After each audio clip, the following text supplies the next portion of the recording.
Dear students and dear friends, स्वागत है अपने चैनल पॉलिटिकल साइंस एसबीएम में। मैं विकास। प्यारे साथियों, हम लोग बीपीएससी पीजीटी पॉलिटिकल साइंस से संबंधित बेहद महत्वपूर्ण एमसीक्यू जो कि आपके एग्जाम की दृष्टि से बेहद महत्वपूर्ण होने वाले हैं, एक सीरीज लेकर चल रहे हैं, इंपॉर्टेंट एमसीक्यूज की सीरीज। और इस सीरीज के क्रम में आज ये आपका तीसरा पार्ट है। और ये जितने भी क्वेश्चन हैं आप इसे बतौर अपना जो तैयारी है उसका रिवीजन के लिए देख सकते हैं और आप उससे अंदाज़ लगा सकते हैं कि आपकी तैयारी कितनी बेहतर है या किस लेवल तक है या किस और कितना सुधार करना है।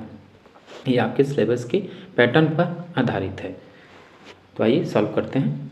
क्वेश्चन है, कौटिल्य के समीप निम्नलिखित में से किस विचारक को ज़्यादा देखा जा सकता है। यानी जो विचारधारा कौटिल्य की है उसी विचारधारा से संबंधित जो अन्य विचारक है उस कौन हो सकता है, तो आपका मैकियावली है। तो ये पाश्चात्य राजनीतिक विचारक जो है या पाश्चात्य राजनीतिक या वेस्टर्न पॉलिटिकल थिंकर्स में ये ऐसा विचारक है जिसको यथार्थवादी या वास्तविक राजनीति का प्रणेता माना जाता है, फाउंडर माना जाता है, या आधुनिक राजनीतिक विचारक का या आधुनिक राजनीतिक विज्ञान का जनक माना जाता है। इस सारी उपमाएं इसके साथ है। उसी प्रकार भारतीय राजनीतिक दर्शन में कौटिल्य की जो स्थिति है वही मैकियावली की स्थिति है। अगला प्रश्न है कि किस सिद्धांत के अनुसार न्याय भय का शिशु है और निर्बलों की आवश्यकता है। तो ये जो है आपका यथार्थवादी सिद्धांत के अनुसार। प्यारे साथियों, याद रहे कि हम लोग जो बीपीएससी द्वारा आयोजित 7 फेज की सेकंड रिक्रूटमेंट का जो एग्जामिनेशन चल रहा है और जो दिसंबर के प्रथम सप्ताह में प्रस्तावित है उसके लिए हम लोग पढ़ रहे हैं। और जो राजनीति शास्त्र है उसका हम लोग बतौर रिवीजन कर रहे हैं। जो भी आपकी तैयारी है जहाँ से भी आप पढ़ते हैं पढ़ते रहिए और ये आप अपने रिवीजन के लिए देख सकते हैं इसको। तो और एक रिक्वेस्ट है आपसे कि अगर आप चैनल पर विजिट कर रहे हैं या अब तक आपने चैनल को सब्सक्राइब नहीं किया है तो प्लीज़ आप चैनल को सब्सक्राइब कीजिए। साथ ही चैनल को सपोर्ट करने के लिए आप चैनल को ज्वाइन भी कीजिए। अगला प्रश्न देखिए, क्वेश्चन नंबर 3 कि मैकियावली के अनुसार समाज और राज्य का जन्म किस आधार पर है। तो है आपका मनुष्य की सुरक्षा एवं बचाव की आवश्यकता से समाज और सरकार का जन्म हुआ है मैकियावली के अनुसार। तो ऑप्शन बी राइट आंसर होगा। अगला प्रश्न क्वेश्चन नंबर 4, एमएन रॉय को किस पार्टी के लिए रूस में औपनिवेशिक मामलों के परामर्शदाता का काम दिया गया था। तो था बोल्शेविक पार्टी या बोल्शेविक दल। अगला प्रश्न कि कांग्रेस चरखा काटने वालों का संगठन है तथा गांधी परस्पर विरोधी बातों का मंडल है। ये कथन किसका है। तो ये कथन आपका जो है एमएन रॉय का है।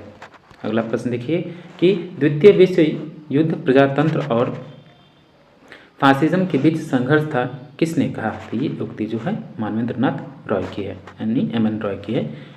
क्वेश्चन नंबर 7 है, नया मानववाद सर्वदेशी है। आध्यात्मिक दृष्टि से स्वतंत्र मानवों का सर्वदेशी राष्ट्रमंडल राष्ट्रीय राज्यों की सीमाओं से बद्ध नहीं होगा। यह सीमाएं धीरे धीरे 20वीं सदी के नव जागरण काल के प्रभाव के अंतर्गत अदृश्य हो जाएंगी। तो क्वेश्चन नंबर 7 का जो आंसर होगा ये है आपका एमएन रॉय का। देखिए लगातार जो प्रश्न है एमएन रॉय से संबंधित, क्योंकि आपके सिलेबस में मनु, कौटिल्य और एमएन रॉय बेहद महत्वपूर्ण विचारक हैं। अगला प्रश्न देखिए कि यह दावा कि भारतीय लोग पश्चिम से नैतिक दृष्टि से कम भ्रष्ट, भावनात्मक दृष्टि उनसे अधिक पवित्र और आदर्श दृष्टि से कम संसारिक है, संक्षेप में यह है कि वह आध्यात्मिक दृष्टि से पश्चिम के अधिकांश लोगों से उन्नत है, वास्तविकता की पूर्ण अवहेलना है। तो ये कथन किसका है। तो ये कथन आपका एमएन रॉय का। अगला प्रश्न देखिए कि एमएन रॉय गांधी जी की तुलना थॉमस एक्विनास तथा सोनवेलो से करते हैं। इस बात की चर्चा उनकी किस कृति या किस पुस्तक में है। तो ये होगा ऑप्शन ए असहयोग आंदोलन 1 वर्ष यानी 1 ईयर ऑफ नॉन कोऑपरेशन, उनकी फेमस बुक है। अगला प्रश्न है क्वेश्चन नंबर 10 कि एमएन रॉय ने कहा गांधीवाद घिसी पीटी और नीरस बातों का मुरब्बा और निराशापूर्ण परस्पर विरोधी बातों का समूह है। ये एमएन रॉय ने कहा। ये कथन सत्य है कि असत्य है, कि विपिन चंद्रपाल का कथन है कि गोखले का कथन है। तो ये कथन आपका कथन सत्य है कि ये कथन एमएन रॉय का है। अगला प्रश्न, एमएन रॉय ने किस विषय में कहा यह क्रांतिवाद न होकर मात्र जल के समान तरल और फीका सुधारवाद है। तो ये कथन किस मामले में कहा, गांधीवाद के विषय में कहा, या गांधीवाद की या गांधीज्म की आलोचना या क्रिटिक के रूप में कहा। क्वेश्चन नंबर 12, पश्चिमी देशों की संवैधानिक संरचनाओं मात्र अध्ययन तथा संस्कृति से बंधी हैं, यह किसकी विशेषता है। तो यह विशेषता जो है आपकी परंपरागत उपागम की है। अगला प्रश्न देखिए, ब्रिटेन में न्यायिक पुनरावलोकन नहीं होने का प्रमुख कारण क्या है? तो एक तो अलिखित संविधान है, संसदीय संप्रभुता है और संघीय शासन प्रणाली न तीनों ही कारण है कि वहाँ ब्रिटेन में न्यायिक पुनरावलोकन की प्रक्रिया नहीं है। यानी ऑप्शन डी राइट आंसर होगा। अगला प्रश्न देखिए, लॉर्ड सभा जब ब्रिटेन के सर्वोच्च न्यायालय के रूप में कार्य करती थी तो उस समय हाउस ऑफ लॉर्ड्स में कितने सदस्य कार्रवाई में भाग लेते थे? तो उस समय केवल कानूनी सदस्य भाग लेते थे। अगला प्रश्न कि अमेरिका में संघीय स्तर पर 3 श्रेणियों के न्यायालय हैं, निम्नलिखित में से कौन सा एक शामिल नहीं है? तो है आपका उच्च न्यायालय। एक तो जिला न्यायालय है, अपीलीय न्यायालय और सर्वोच्च न्यायालय है, उसमें वहाँ हाईकोर्ट नहीं है, तो ऑप्शन सी इसमें शामिल नहीं है। राजनीतिक दल शासन के पीछे शक्ति के आधार होते हैं, यह किसका कथन है? तो ये कथन है आपका फाइनल का, जैसी फाइनल का। क्वेश्चन नंबर 17 है, किसने कहा है कि शायद महान नेताओं की जितनी आवश्यकता प्रजातंत्र की है उतना किसी और प्रकार की सरकार को नहीं? ये किसका कथन है? तो ये कथन आपका लॉर्ड जेम्स ब्राइस या लॉर्ड ब्राइस का। Question number 18, the anatomy of revolution नामक पुस्तक किसका है या इस पुस्तक के लेखक कौन है? बेहद महत्वपूर्ण पुस्तक है, तो ये ग्रीन बिंटन है, ऑप्शन बी राइट आंसर होगा। क्वेश्चन नंबर 19, निम्नलिखित में से यह मत किसका है कि संप्रभुता एक अखंड वस्तु है, उसे विभाजित करना उसे विनिष्ट कर देना है? तो ये कथन है आपका कैल्विन का। फिर से आपसे रिक्वेस्ट कर रहे हैं, अगर एक बार आपको फिर संसूचित करने के लिए हम लोग पीजीटी पॉलिटिकल साइंस यानी राजनीतिक विज्ञान से संबंधित एमसीक्यूज की श्रृंखला को सॉल्व कर रहे हैं और ये पार्ट 3 है।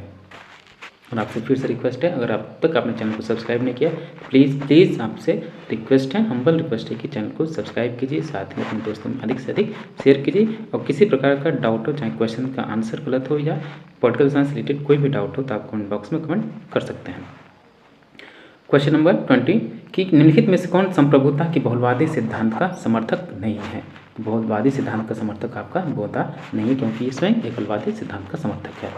बाह्य संप्रभुता की अवधारणा का विकास किसने किया? तो ह्यूगो ग्रोसियस ने किया, ऑप्शन ए राइट आंसर होगा। क्वेश्चन नंबर 22, समानता की उत्कृष्ट अभिलाषा ने स्वतंत्रता की आशा को व्यर्थ बना दिया है, यह कथन किसका है? तो ये कथन आपका लॉर्ड एक्टन का है। क्वेश्चन नंबर 23, गांधी दर्शन में समाजवाद का विकल्प क्या है? तो गांधी दर्शन में समाजवाद का विकल्प सर्वोदय है। क्वेश्चन नंबर 24 कि निम्नलिखित विचारकों में से किसने यह कल्पना की थी कि अंततः राज्य विघटित हो जाएगा या विलुप्त हो जाएगा? तो ये कथन आपका यह परिकल्पना आपकी कार्ल मार्क्स की है। क्वेश्चन नंबर 25, शक्ति भ्रष्ट करती है और निरंकुश शक्ति पूर्णतः भ्रष्ट करती है, यह कथन किसका है? तो याद रखिए ये आपको किसी भी हालत में क्वेश्चन भूलना नहीं है, तो ये कथन आपका लॉर्ड एक्टन का है। यह कथन किसका है? चाहे मैं आपसे सहमत नहीं हूं पर आपके विचार स्वतंत्र की रक्षा जरूर करूंगा, ये किसका है? तो ये वॉल्टेयर का कथन है। क्वेश्चन नंबर 27, भारत में राष्ट्रवाद का पैगंबर किसे कहा जाता है? तो भारत में राष्ट्रवाद के जो पैगंबर हैं स्वामी विवेकानंद है। क्वेश्चन नंबर 28 कि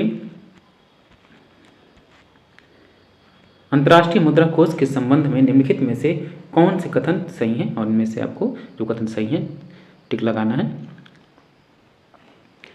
कि अंतर्राष्ट्रीय मुद्रा कोष की स्थापना 1945 में सही है और इसका लक्ष्य आर्थिक सहकारिता हेतु एक ढांचा तैयार करना, ये भी सही है। ये सदस्य देशों के व्यापार संबंधी विवादों का समाधान करता है, विवादों का समाधान नहीं करता है, ये याद रहे। और वर्तमान में इसके 188 सदस्य हैं, ये सही है।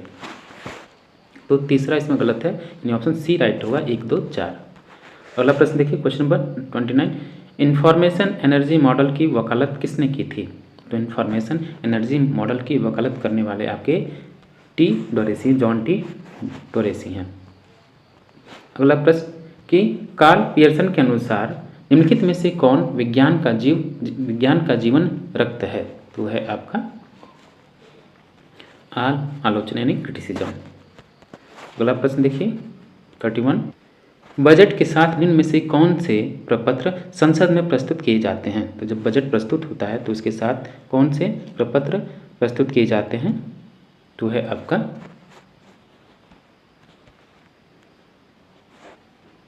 कि एक तो आर्थिक सर्वेक्षण इसके साथ में पहले ही प्रस्तुत किया जाता है, तो ये डिसमैच होगा। बजट पर व्याख्यात्मक स्मरण पत्र सही है। अनुदान मांगों की सार ये भी सही है, और जो आपका विनियोग विधेयक ये भी सही है, और वित्त विधेयक भी प्रस्तुत किया जाता है। तो चारों सही है, इसमें पहला शामिल नहीं, तो 2, 3, 4, 5, तो ऑप्शन बी राइट आंसर होगा। अगला प्रश्न देखिए 32, निम्न में से कौन सा अनौपचारिक संचार तंत्र का प्रकार नहीं है? तो अनौपचारिक संचार तंत्र का जो आपका प्रकार नहीं है वो है आपकी संभाव्यता, ऑप्शन सी राइट आंसर होगा। क्वेश्चन नंबर 33, यह किसका विचार है कि एक संगठन में वास्तविक प्राधिकार परिस्थितियों से उत्पन्न होता है? ये विचार है आपका MP फॉलेट का। क्वेश्चन नंबर 29 में देखिए, निम्न में से कौन सी लोक कार्मिकों के वर्गीकरण की मुख्य श्रेणी नहीं है? तो लोक कार्मिकों के वर्गीकरण का जो मुख्य श्रेणी वो है आपका पद। अगला प्रश्न, कि निम्नलिखित में से किस देश में न्यायपालिका संसद द्वारा पास किए गए कानून को असंवैधानिक घोषित नहीं कर सकते? यानी केवल यूके में, ऑप्शन डी राइट आंसर होगा, केवल यूके। क्वेश्चन नंबर 36, भारत में कैबिनेट क्या होती है? तो भारत में जो कैबिनेट है याद रखिए एक संवैधानिक निकाय है। कैबिनेट जो है एक संवैधानिक निकाय है।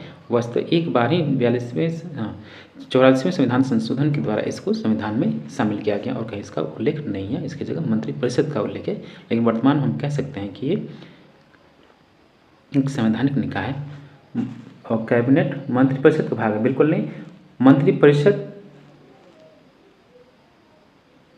भारत में कैबिनेट क्या है, एक मिनट सही है, अब मंत्रिपरिषद का भाग है। कैबिनेट जो है मंत्रिपरिषद का भाग है, सही है। प्रचलन से संस्थागत रूप में परिवर्तित है, ये कथन भी आपका सही है। और सबसे ऊंचे स्तर पर नीति निर्माता संस्था आप ये कह सकते हैं।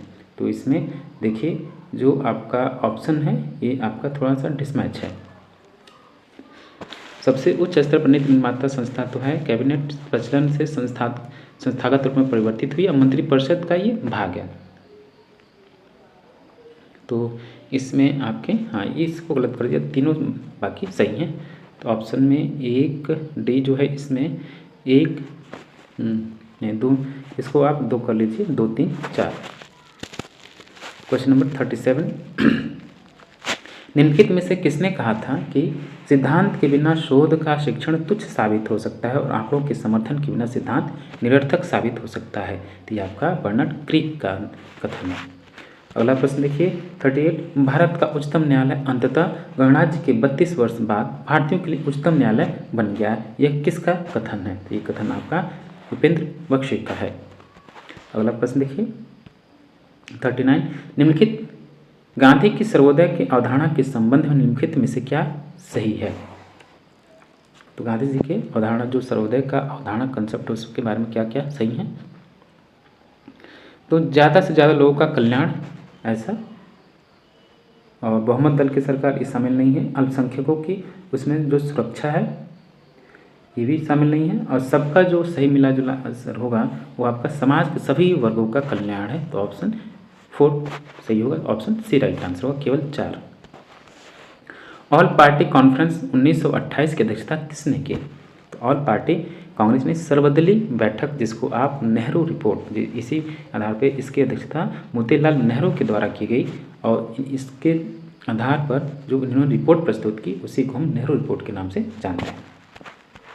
अगला प्रश्न है आपको देखिए, किसने कहा इसलिए वुड्स की तलवार पवित्र है, इसलिए शिवाजी का बागनक न्यायसंगत है, इसलिए चार्ल्स प्रथम का सिर कटवा देना न्यायोचित कर्म है, इसलिए विलियम टेल का तीर दिव्य है? ये किसका कथन है? देखिए ये वीडी सावरकर का है। इसी आधार पर इनको इन पर राजद्रोह देशद्रोह का मुकदमा भी लगा। क्वेश्चन नंबर 42 है, भारत में खिलाफत आंदोलन का आरंभ किस सुल्तान के साथ एकजुटता के दिखाने के लिए किया गया? तो तुर्की का जो सुल्तान था उसी के साथ हमदर्दी या एकजुटता दिखाने के लिए खिलाफत आंदोलन प्रारंभ किया गया। मूल्य के श्रम सिद्धांत का प्रतिपादक कौन है? तो मूल्य के श्रम सिद्धांत का प्रतिपादक आपके जॉन लॉक हैं। क्वेश्चन नंबर 44, मैकियावली के लेखों के संबंध में कौन सा सही कथन है? मैकियावली के लेखों के संबंध में जो सही कथन है आपका, उसकी जो पुस्तक है डिस्कोर्सेस भी है, द गोल्डन एज भी है, और द आर्ट ऑफ वॉर, ये तीनों रचनाएं उसकी हैं। तो ऑप्शन डी राइट आंसर होगा। क्वेश्चन नंबर 45 है, पराश्रितता की अवधारणा 1960 के दशक में इसमें विकसित हुई थी। कहाँ? जो डिपेंडेंसी का जो कंसेप्ट है या जो थियरी है वो कहाँ विकसित हुई थी? तो ये आपका लैटिन अमेरिका में। अगला प्रश्न कि लुसियन पाई के अनुसार राजनीतिक विकास के संकट निम्नलिखित में से कौन कौन से हैं? तो लुसियन पाई के अनुसार जो राजनीतिक विकास के संकट हैं वो हैं आपके, एक तो पहचान का संकट और वैधता का संकट, ये दोनों इसमें शामिल नहीं है। तो ऑप्शन ए राइट आंसर होगा, 1 और 2। अगला प्रश्न देखिए, भारत के संविधान के संशोधन प्रक्रिया के संबंध में संविधान सभा में किसने यह कथन कहा था कि हम जबकि चाहते हैं यह संविधान ठोस एवं इतना स्थायी जितना हम संरचना के रूप में इसे बना सकते हैं, फिर भी संविधानों में कोई स्थायित्व तो नहीं होता है। यदि आप किसी को जड़ तथा स्थायी बना देते हैं, आप राष्ट्र की प्रगति, जीवित लोगों के विकास को रोक देते हैं। ये कथन किसका है? तो ये कथन आपके प्रथम प्रधानमंत्री श्री जवाहरलाल नेहरू का है। क्वेश्चन नंबर 48 है, निम्नलिखित में से कौन से वक्तव्य सही नहीं है? क्वेश्चन नंबर 48, इसमें बताना कौन सा वक्तव्य सही नहीं है। तो संविधान के प्रावधानों के अनुसार मंत्रिपरिषद सामूहिक तथा व्यक्तिगत दोनों रूप में लोकसभा के प्रति उत्तरदायी है। सामूहिक रूप में तो लोकसभा के प्रति उत्तरदायी है, लेकिन व्यक्तिगत राज्यसभा के प्रति भी उत्तरदायी है। तो ये कथन गलत हो जाता है, ये कथन सही नहीं है।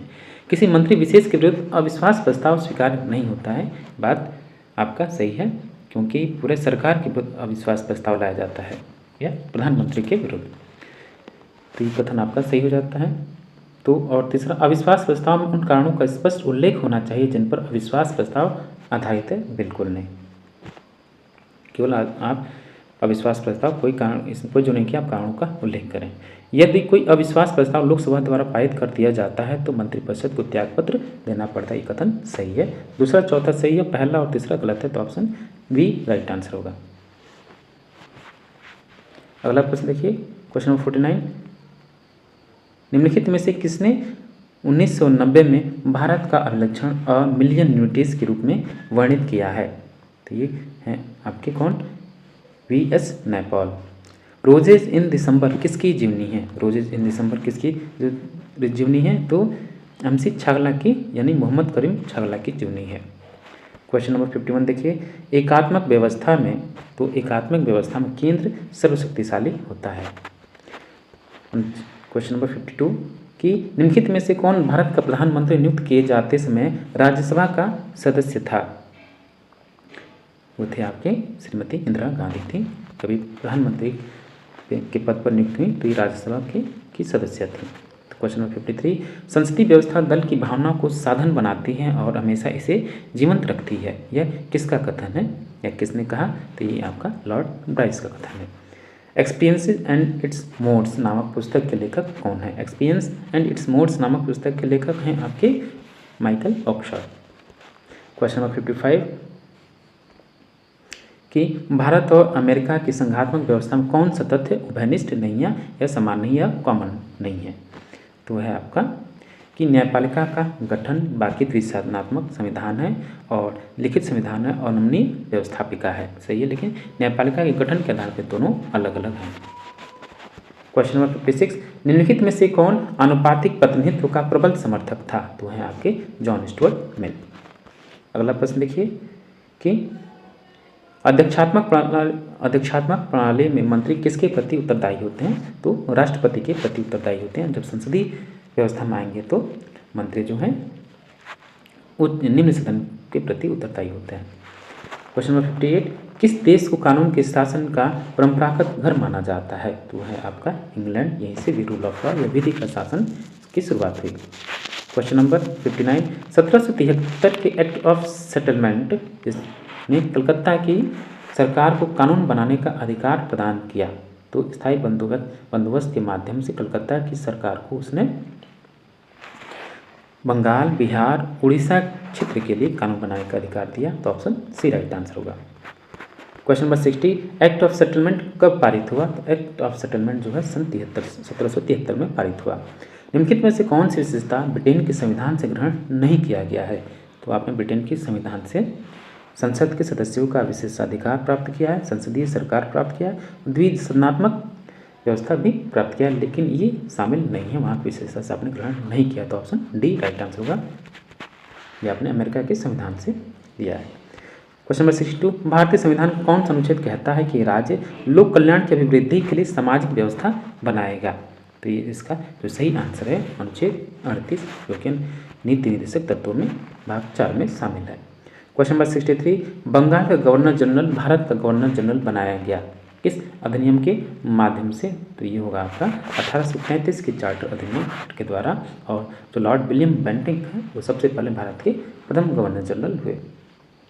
क्वेश्चन नंबर 64, पाकिस्तान का विचार सर्वप्रथम किसने सुझाया? तो पाकिस्तान का विचार सर्वप्रथम मोहम्मद इकबाल ने सुझाया। क्वेश्चन नंबर 65 है, सरकारिया आयोग या सरकारिया कमीशन निम्नलिखित में से किससे संबंधित है? तो ये केंद्र राज्य से संबंधों के से संबंधित है। क्वेश्चन नंबर 66 है, निम्नलिखित में से कौन सा भारत में राष्ट्रवाद के उदय में सहायक नहीं रहा है? तो भारत में राष्ट्रवाद के उदय में सहायक कौन सा तत्व नहीं है? तो है आपकी मुस्लिम सांप्रदायिकता। ये राष्ट्रवाद को खंडित करता है, न कि उसकी वृद्धि में सहायक है। क्वेश्चन नंबर 67, एकमात्र कांग्रेस अधिवेशन जिसकी अध्यक्षता महात्मा गांधी ने की थी कहाँ संपन्न हुआ? तो बेलगांव अधिवेशन 1924, जो कि कर्नाटक में, वहाँ जिसकी मात्र एक बेलगांव कांग्रेस का अधिवेशन जिसकी अध्यक्षता गांधी जी ने की, जो कि कर्नाटक में है। क्वेश्चन नंबर 68 है, भारतीय संविधान के निम्न संशोधनों में से किसमें ग्राम पंचायतों में महिला आरक्षण का प्रावधान किया गया? तो है 73वां संविधान संशोधन 1992 के माध्यम से। क्वेश्चन नंबर 69, असहयोग आंदोलन इसलिए वापस लिया गया क्योंकि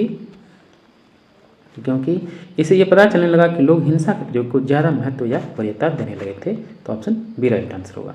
और लास्ट क्वेश्चन है, देखिए कि भारतीय संविधान के अंतर्गत समता के अधिकार को एक मूल अधिकार माना गया है, इसके अंतर्गत क्या समाहित है? तो है आपका विधि के समक्ष समानता और विधि का समान संरक्षण, सार्वजनिक जीवन किसी प्रकार के भेदभाव के आचरण का निषेध, ये भी सही है, शिक्षण संस्थाओं और सरकारी पदों पर समाज के दुर्बल या कमजोर वर्गों के लिए स्थानों के और पदों का आरक्षण, ये भी सही है। तो तीनों शामिल है। तो ऑप्शन डी राइट आंसर होगा, उपरोक्त सभी।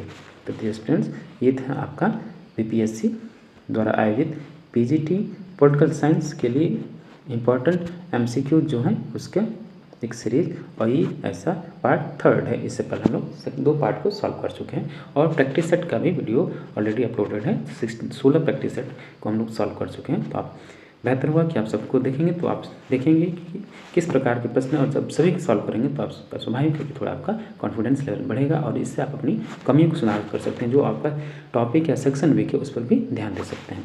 आपका सिलेक्शन हो, इसी शुभकामनाओं के साथ मिलता है आपसे नेक्स्ट वीडियो में। Thank you for watching.